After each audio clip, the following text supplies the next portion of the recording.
नमस्कार मित्रों, मैं पंकज स्वागत करता हूं आपके अपने परिवार में। आज की वीडियो में हम जानेंगे 3 और 4 सितंबर से जुड़े हुए करंट अफेयर के महत्वपूर्ण प्रश्नों को। जी हां, आप किसी भी परीक्षा की तैयारी करते हो या आपके टीचिंग लाइन हो या यूपी ट्रिपल एससी पेट की तैयारी करते हो या स्टेट पुलिस की तैयारी करते हो, तो आप देखेंगे करंट अफेयर का आपका वेटेज अच्छा रहता है, अच्छे प्रश्न पूछे जाते हैं। और अब देखेंगे कि आपके आगामी परीक्षाओं में करंट अफेयर आपके बड़े डीपली पूछे जा रहे हैं। तो किसी भी टॉपिक को आपको अच्छे से देखना समझना काफ़ी महत्वपूर्ण हो जाता है। तो इसके लिए आपको day by day current affair के महत्वपूर्ण 10-10 प्रश्नों को तैयार करते चलना है। इससे आप देखेंगे कि आप पे लोड भी नहीं पड़ेगा और आसानी से आप इन प्रश्नों को हल कर ले जाएंगे। तो इससे पहले हमने 2-3 वीडियो डाले हुआ है डेट वाइज का आपके करंट अफेयर। तो आज की हम इस वीडियो में 3 और 4 सितंबर के जो महत्वपूर्ण घटनाएं हुई हैं इससे जुड़े हुए करंट अफेयर के, उसके बारे में देखेंगे। क्योंकि अगर आप इस प्रकार से इस वीडियो को देखते हुए चलेंगे तो आप देखेंगे कि आपके आगामी परीक्षाओं में काफ़ी बेनिफिट होगा। आज की इस वीडियो में प्रमुख रूप से जो आपका एक देश एक चुनाव की बात की गई है उसी पे आधारित करंट अफेयर के महत्वपूर्ण प्रश्न होंगे। उसके बाद भी हम और कुछ महत्वपूर्ण प्रश्नों को देखते हुए चलेंगे जो आपकी किसी भी परीक्षाओं के लिए आप देखेंगे काफ़ी महत्वपूर्ण साबित होगा। तो आइए वीडियो की शुरुआत करते हैं। और हाँ, वीडियो की शुरुआत करने से पहले आपने अभी हमारे चैनल को सब्सक्राइब नहीं किया तो चैनल को सब्सक्राइब करके बेल आइकन वाले बटन को प्रेस कर लें ताकि आपका करंट अफेयर की वीडियो का नोटिफिकेशन हमेशा आप तक पहुंचती रहे। तो आइए वीडियो की शुरुआत करते हैं और पहले प्रश्न को देखते हैं। तो पहले प्रश्न में देखेंगे आपसे यहाँ पे पूछा है कि एक देश एक चुनाव मुद्दे पर केंद्र सरकार ने किसकी अध्यक्षता में 8 सदस्यीय कमेटी का गठन किया है। आप देखेंगे कि इसी प्रकार के प्रश्न आपको एक चुनाव जो है एक देश के लिए बना, आपका ये जो आयोग बना है इसमें इसी प्रकार के प्रश्न पूछेंगे। तो अगर आपसे पूछे कि इस कमेटी का अध्यक्ष कौन है तो आपको ये बताना होगा। तो आप देखेंगे कि आपके ऑप्शन इसी प्रकार से बनेंगे। तो इसमें आपका जो सही विकल्प हो जाएगा, आप देखेंगे कि जो आपके पूर्व राष्ट्रपति हमारे रहे हैं रामनाथ कोविंद जी, उनकी अध्यक्षता में ये कमेटी आपकी गठित की गई है। तो इससे जुड़े हुए कुछ रिलेटेड फैक्ट भी देख लेंगे। अगर फैक्ट को आप देखते हुए उसे रिलेट करके देखते हुए चलेंगे तो आपके लिए काफ़ी फायदेमंद होगा और आपको वो आसानी से याद रहेगा। तो इस कमेटी में आप देखेंगे 8 सदस्य और भी रहेंगे एक अध्यक्ष को छोड़ के। तो उसमें 8 सदस्यों में कौन कौन आपके रहेंगे ये भी आप जान लीजिए। तो सबसे पहले आप देखेंगे कि आपके गृह मंत्री अमित शाह रहेंगे।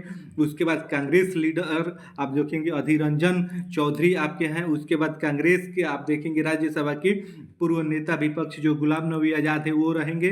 उसके बाद आप देखेंगे पूर्व वित्त आयोग अध्यक्ष NK सिंह इसमें आपके हैं। उसके बाद वरिष्ठ अधिवक्ता हरीश साल्वे हैं आपके इसमें। उसके बाद आप देखेंगे पूर्व लोकसभा सचिव सुभाष सी कश्यप हैं। और उसके बाद आपके पूर्व मुख्य सतर्कता आयुक्त आपके संजय कोठारी हैं। तो इन 8 का नाम आपको याद नहीं करना है, आपको बस इतना याद करना है कि इसमें ये 8 सदस्य आपकी कमेटी रहेगी, एक अध्यक्ष रहेगा और अध्यक्ष आपके देखेंगे पूर्व आपके जो राष्ट्रपति रहे हैं रामनाथ कोविंद जी वही रहेंगे। तो आप इससे रिलेट करके ऐसे याद रखेंगे, ये आपके लिए काफ़ी महत्वपूर्ण होगा। ये करंट अफेयर की वेस्ट सीरीज हम चला रहे हैं जो आप देखेंगे कि आपके आगामी परीक्षाओं में काफ़ी महत्वपूर्ण साबित होगी। तो आइए ऐसे ही अगले प्रश्न को देखते हैं। तो अगले प्रश्न में देखेंगे यहाँ से पूछा है आपसे प्रश्न कि चंद्रमा पर रोवर प्रज्ञान को स्लीप मोड में क्यों सेट किया गया है जिससे 22 सितंबर को जगाने की आपकी जो उम्मीद है वो की जा रही है। तो क्यों स्लीप मोड में सेट किया गया है आपको इस प्रश्न में ये बताना है।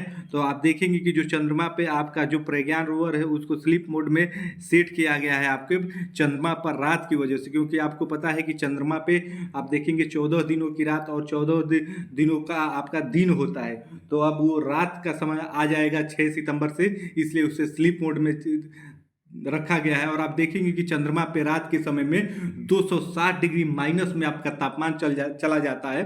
तो इसलिए भी आप देखेंगे स्लीप मोड में किया गया है और फिर आपका 22 सितंबर को ये आपको जगाया जाएगा। तो इस प्रकार से इसे भी रिलेट करके आप याद रखेंगे। चंद्रयान से आप देखेंगे आपके आगामी परीक्षाओं में महत्वपूर्ण प्रश्न बनने वाले हैं।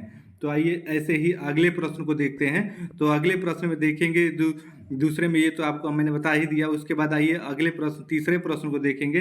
तो तीसरे प्रश्न में आप देखेंगे इसमें पूछा है भारतीय फिल्म एवं टेलीविजन संस्था पुणे का अध्यक्ष किस एक्टर को बनाया गया है।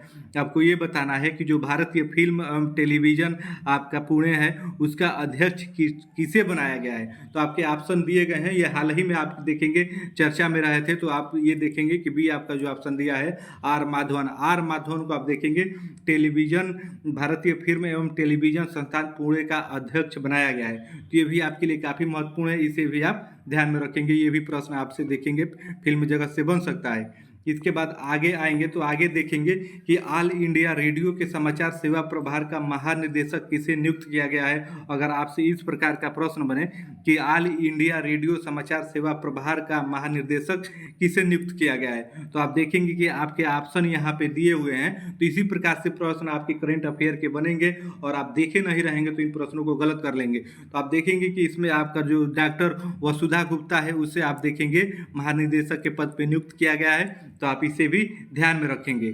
आइए ऐसे ही अगले प्रश्न को देखते हैं। तो अगले प्रश्न में देखेंगे आपसे ये भी मोस्ट इम्पोर्टेंट प्रश्नों में आ जाता है। तो सबसे पहले देखेंगे अंतर्राष्ट्रीय चैरिटी दिवस कब मनाया जाता है। यह हाल ही में मनाया गया है, इसलिए ये चर्चा का विषय है। तो आपको ये बताना है कि अंतर्राष्ट्रीय जो चैरिटी दिवस है वो कब मनाया जाता है। तो आप देखेंगे कि ये 5 सितंबर को आपका मनाया जाता है, तो इसलिए आप महत्वपूर्ण हो जाता है।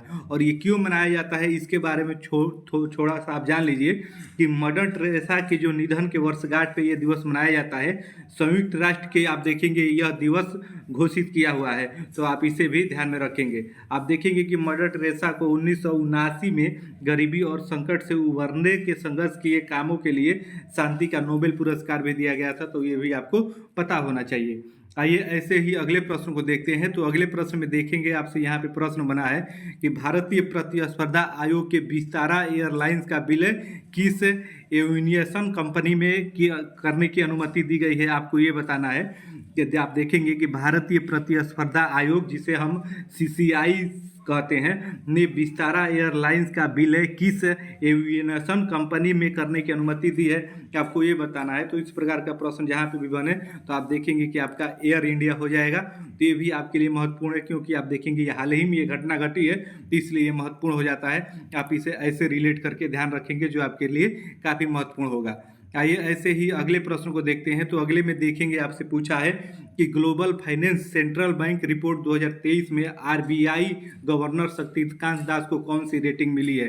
आपको इसमें ये बताना है कि जो global finance central banker report में 2023 में RBI गवर्नर शक्तिकांत दास को कौन सी रेटिंग मिली है, आपको इसमें ये बताना है। तो आप देखेंगे कि A+ आपकी जो ये रेटिंग मिली है, तो A+ क्या होता है इसके बारे में ज़्यादा जानने की जरूरत नहीं, बस आप इतना जान लीजिए अगर रिपोर्ट में पूछे कि कौन सी रेटिंग मिली है तो A+ रेटिंग मिली है, ये आपके लिए महत्वपूर्ण होता है। आइए ऐसे ही अगले प्रश्न को देखते हैं। तो अगले में देखेंगे आपसे पूछा है कि किस भाषा फिल्मों के एक्टर एवं कॉमेडियन RS शिवाजी का निधन 2 सितंबर 2023 को हो गया। आपको वो बताना है कि वो किस भाषा के आपके एक्टर और कॉमेडियन थे, आपको ये बताना है।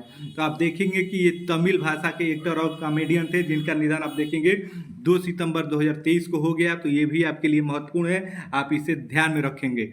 आइए ऐसे ही अगले प्रश्न को देखते हैं। तो अगले प्रश्न में देखेंगे आपसे पूछा है कि प्रेस इंफॉर्मेशन ब्यूरो के नए प्रमुख कौन बने। ये करंट अफेयर का काफ़ी महत्वपूर्ण प्रश्न है। अगर इस प्रकार से प्रश्न बने कि प्रेस इंफॉर्मेशन ब्यूरो के नए प्रमुख कौन बने हैं, आपको ये बताना है।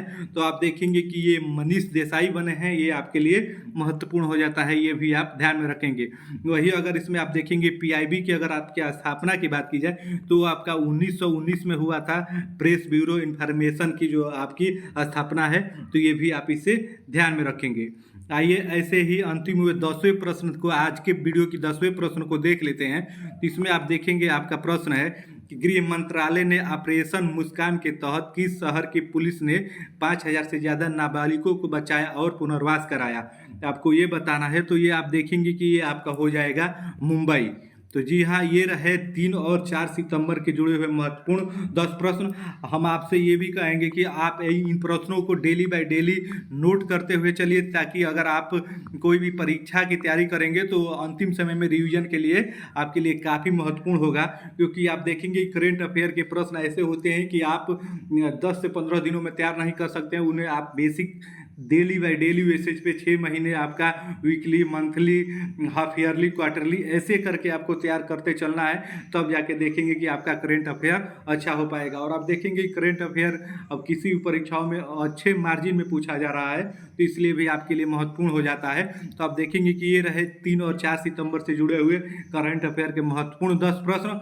कैसी लगी वीडियो आप कमेंट करके जरूर बताइएगा। ऐसी वीडियो हम आपको डेली बेसिस पे प्रोवाइड कराते रहेंगे। इसके लिए आप हमारे चैनल को सब्सक्राइब करके हमसे जुड़ जाइएगा। तो फिर मिलते हैं आपसे नेक्स्ट वीडियो में। तब तक के लिए आप सभी को जय हिंद, धन्यवाद।